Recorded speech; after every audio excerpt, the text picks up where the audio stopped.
In the world of crypto, there's one man who can bring you the relevant information you need to start your day. There's just one thing that you need to do. Grab a cup because it's simultaneous sip time. What's up, folks? It's Paul, and we're doing the Crypto Coffee Update. So let's kick it off right. That is coffee, and that is delicious. So let's go ahead and get into the news. Today's first piece of the day, South Korea is legitimizing blockchain with major new industry classification standards. That's really exciting. South Korea was one of the major players in the 2017 bull run. In fact, CoinMarketCap even excluded them from their data. They don't include them unless you explicitly ask it to, simply because there's outliers in South Korea. The Ripple price jumped up to like $3 and some change, whereas in Western markets it only hit about 2 and some change. So South Korea plays by its own rules, and it looks like they're trying to formalize how they play. Let's go ahead and unpack this article and see what it's all about. You can see here 3 Korean ministries: the National Statistical Office, the Ministry of Science and Technology, and the Ministry of Information and Communication have been working since the end of last month to hopefully get some legislation hammered out by the end of July. And this wasn't just these 3 organizations. You can see here over 160 institutions assembled, including 43 government ministries, 17 regional municipalities, and enterprises and financial institutions relevant to the field.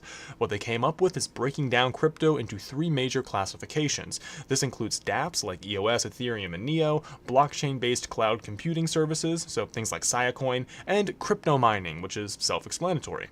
Not only that, the Ministry of Science wants to inject about $207 million by 2022 to realize what they're calling the Cashless Society project by the year 2020. The term cashless society always kind of throws me off. After all, if the powers that be, if they want to control the banks, well, that's something that's very convenient for them, people not having cash and having an alternative. However, decentralized digital assets, that's something I can get behind in terms of moving away from fiat currency.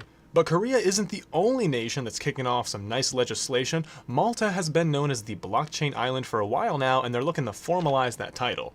They've confirmed their status by passing 3 bills that create regulatory framework for blockchain technology, and it's been heralded as the first legal assurance for blockchain projects. Here we have Silvio Schembri, hope I got his last name right. He's the Junior Minister for Financial Services, Digital Economy, and Innovation within the Office of the Prime Minister of Malta.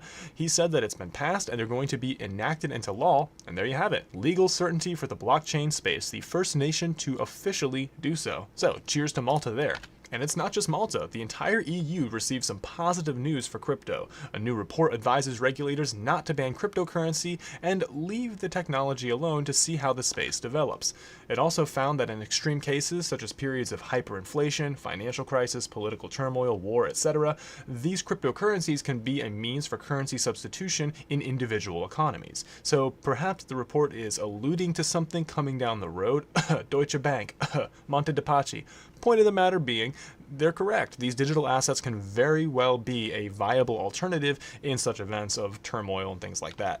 Switching gears a little bit from the positive coming out of the crypto space, we are going to be taking a look at the first successful breeding of Jabba the Hutt and human beings, as the BIS chief says, stop trying to create money, it's bad, don't do it, and it's very much interfering with the validity of my Chuck E. Cheese tokens. I can't even redeem these things for tickets, what's going on?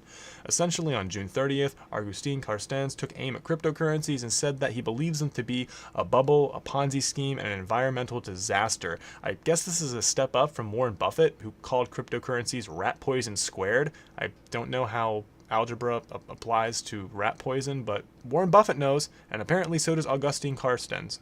Carsten lamented that young people should use their many talents and skills for innovation, not reinventing money, and wrapped up the great hypocrisy by saying it's a fallacy to think that money can be created from nothing.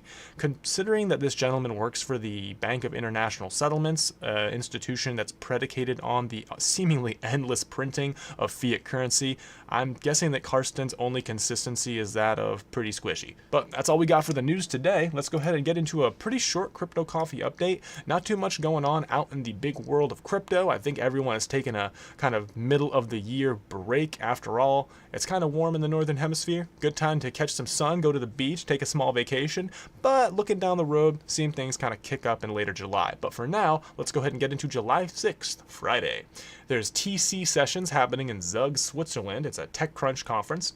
Couldn't find anything for Saturday, July 7th, so quiet day there. And for July 8th, Sunday, there's an iExec coding workshop going on in Shenzhen, China.